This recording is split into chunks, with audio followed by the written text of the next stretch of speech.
Jnanam Paramam Dheyam. Knowledge is supreme.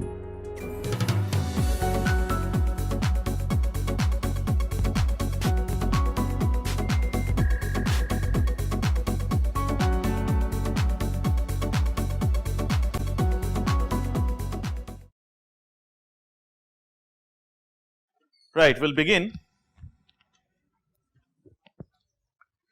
So far, we have been able to establish the conditions for microwave activity involving the Z component of the dipole moment, right, and the conditions we have established while utilizing the Z component are, first of all, the molecule must have a permanent dipole moment, mu 0 should be non-zero.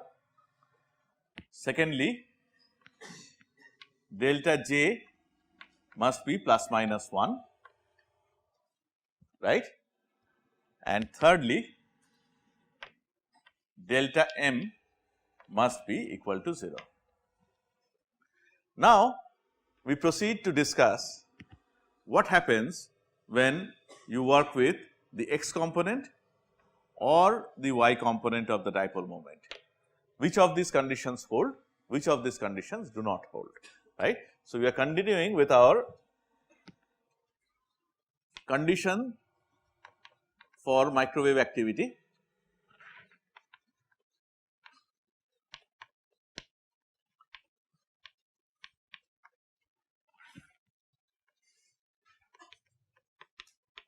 Maybe I will call it second part of our discussion. Okay. We start with the known premise, we start with the transition moment integral, but suppose we are now interested in mu x, I am only going to work out mu x because mu y follows exactly the same kind of discussion as mu x. Okay. What is mu x? You told me in the previous class, mu 0 sin theta cos phi, and right away you can see that our discussion is going to be a little more complicated than what it was for the Z component. Okay, Z component is the simplest. It will be complicated, but not impossible and not so complicated also. Let us see. Transition moment integral, when we talk about the x component, is something like this. And since we have done it once already, can I write the product right away? Can I step jump a little bit? So, I will write like this, some normalization condition n, fine. I will start writing the integrals. One will be for phi, for that limits will be 0 to 2 pi, and here you have e to the power I delta m phi, but that is not all, right. There is an additional phi part here. It comes from mu x, isn't it, cos phi. If you work with the y component, it will be sin phi. Okay. So, this multiplied by cos phi d phi. So, is this a complete phi part that we have written? What comes out from here? Mu 0 should come out once again, isn't it? This multiplied by integral limits with 0 to pi p j m dash. What do I get? This time I do not get cos theta, I get sin theta.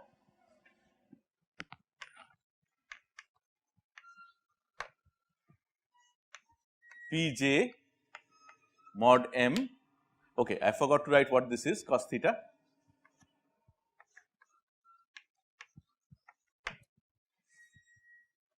Then what do I write here? Is it d theta or is it something else? Sin theta d theta. So, this is the transition moment integral written as a product of the constituent terms. Let us check once. What is x component of dipole moment? Mu 0 sin theta cos phi, mu 0 cos phi sin theta. So, I have written all the factors for dipole moment. What are the 5 parts of the wave function? E to the power I m phi, right, out of which for the dashed wave function you need to take the complex conjugate. So, I get e to the power I delta m phi like what we got for your z component. Additionally, you have this cos phi which comes in the phi part of the integral. Okay. So, first one is in 0 to 2 pi e to the power I m I delta m phi multiplied by cos phi d phi, that is multiplied by integral 0 to pi p j m dashed as usual, p j dash m dash, sorry, j dash m dash of cos theta multiplied by sin theta multiplied by p j mod m of cos theta multiplied by sin theta d theta. So far so good, everything in place? Sure. Now, we will go ahead, we will try to evaluate as usual the integrals separately. I had called the integrals I1 and I2 in the previous class. So, here let us call them I3 and I4.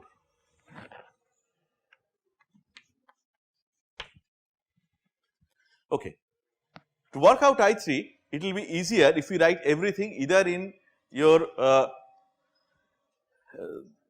trigonometric form or in the exponential form. In fact, I prefer the exponential form because we know already how to solve it, right. So, remember we had said e to the power I k phi is equal to cos k phi plus I sin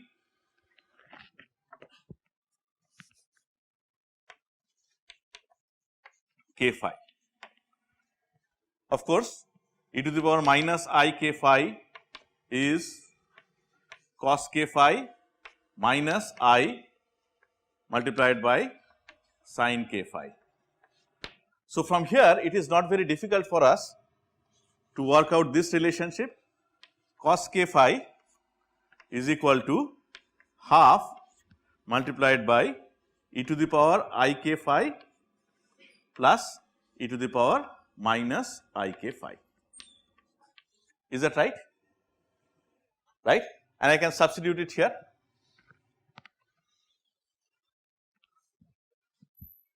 Right? And in this case k is equal to 1. So, what I really need is cos phi equal to half multiplied by e to the power I phi plus e to the power minus I phi. What does I3 boil down to then? I3 becomes 0 to 2 pi e to the power I delta m phi multiplied by, okay, I do not even care about the half, but let me write it, e to the power I phi plus e to the power minus I phi d phi. I think you have understood the solution already, haven't you? This boils down to half of integral 0 to 2 pi e to the power I delta m plus 1 phi d phi plus integral 0 to 2 pi e to the power I delta m minus 1 phi d phi, right. And we already know the two conditions, one when delta m is equal to 0 and one when delta m is not equal to 0, that is what we had used earlier. What is the condition we have to use here? One is when delta m plus minus 1 is equal to 0 and the other when delta m plus minus 1 is not equal to 0, right. If there is a doubt, please ask. Gurjot, understood? Sure.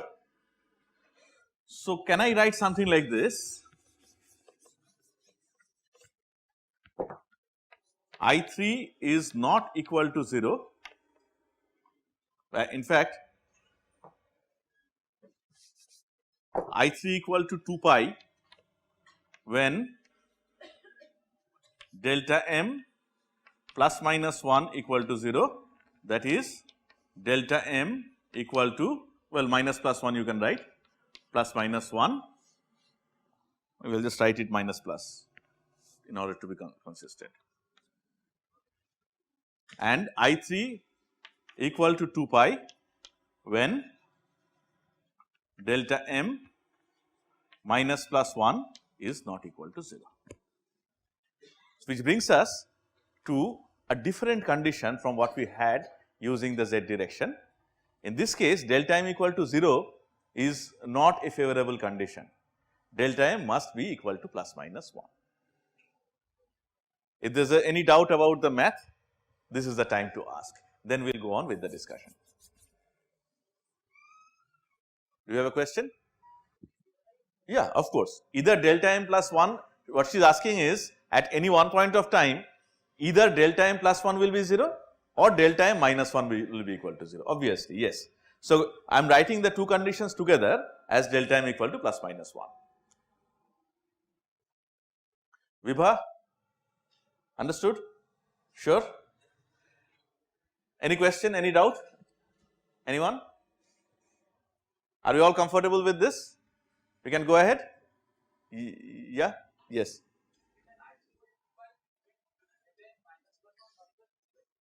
Yes. Not equal to 0, is that what I have written?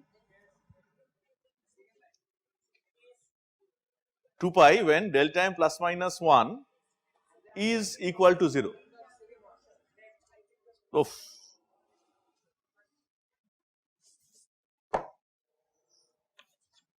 That is called inertia of motion. Of course, 0. I said 0 perhaps, but I wrote 2 pi. Are we clear?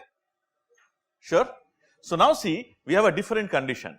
This is the condition where for when you work with mu z, but when we work with mu x, then delta m has to be equal to plus minus 1.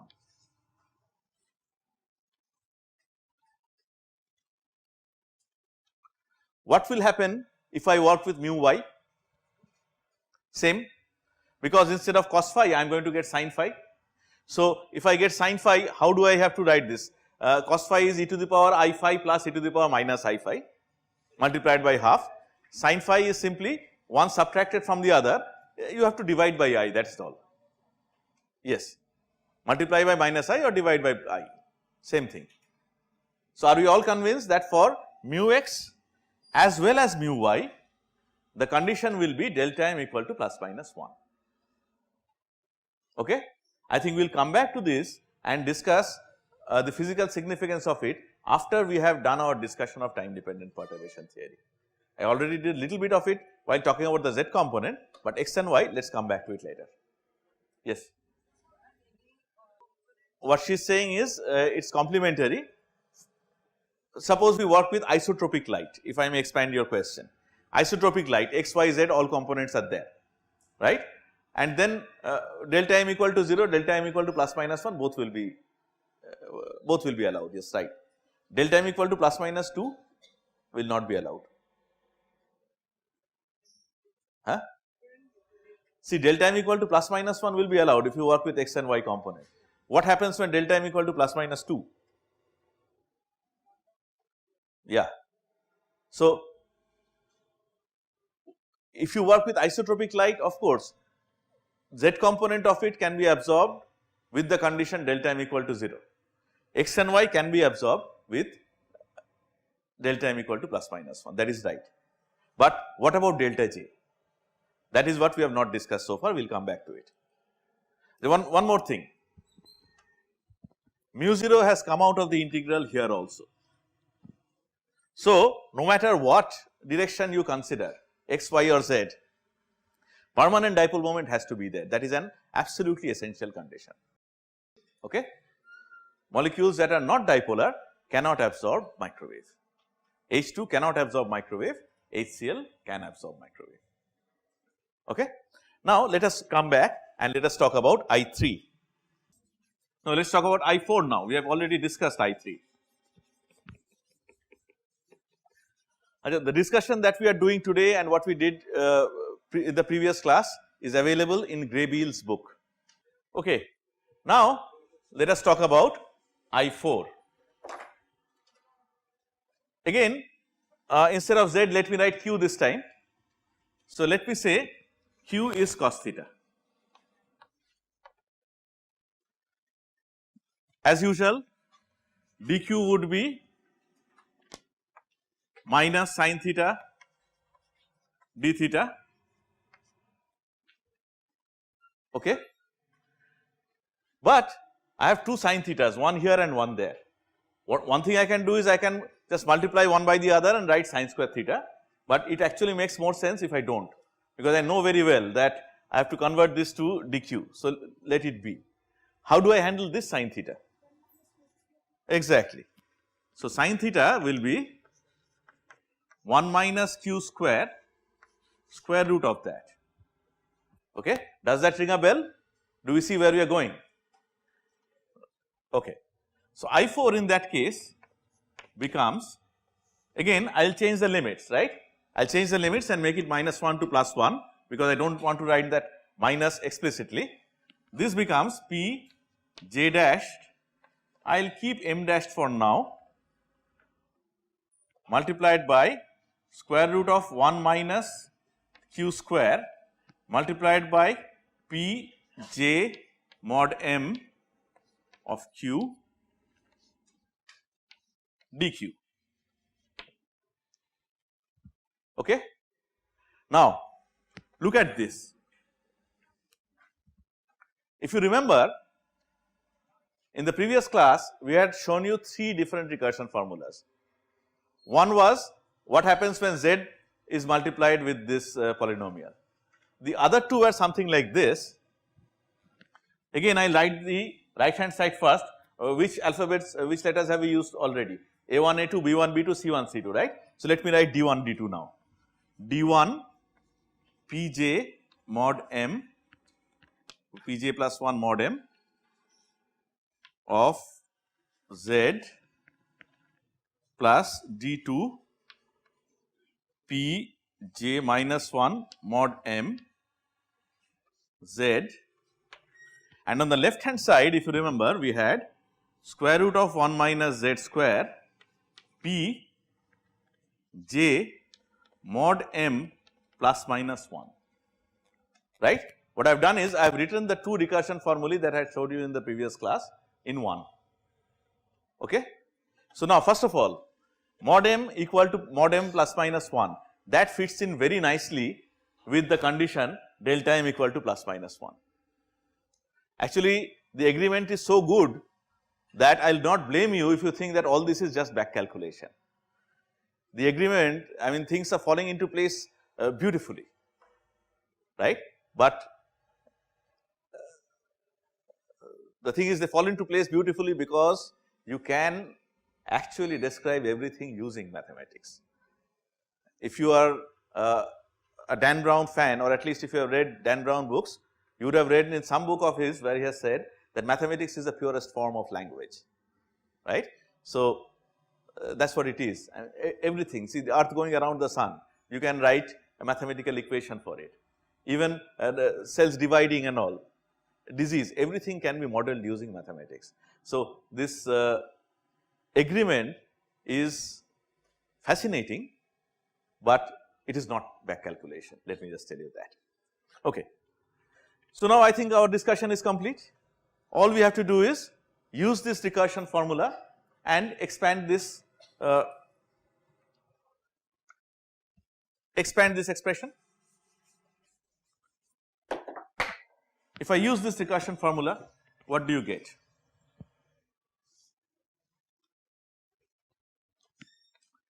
Are you familiar with this bracket notation, right? So, I will write it in that way for a change. You get something like this. You get of course d1 multiplied by p j dash m dash p j plus 1 m, and you already know the relationship between m and m dash, so I am not writing. Well, actually they will be the same here, well, no, does not matter, plus d2 pj dash mod m dash p j minus 1 m. Here I have not written the q in bracket, I hope that is not a problem. So, from these two, what is the selection rule that we get once again? Again delta J equal to plus minus 1, right, because as we discussed earlier, these polynomials also form orthonormal set. So, this integral is going to survive only when the two polynomials are the same. So, here also we get delta J equal to plus minus 1. Alright. So, what is the only difference between using the Z component and using the X or Y component? The only difference is delta M. Does it matter as far as the position of the lines is concerned? It does not, right, because all the M's are actually, they are degenerate, right, they have the same energy. Energy is B into J plus 1, M does not arise there, right. So, there is no problem really. So, with this we have completed our discussion of derivation of the conditions for microwave activity. Now that we know this, we are in a position to go on and discuss the spectra in a little more detail.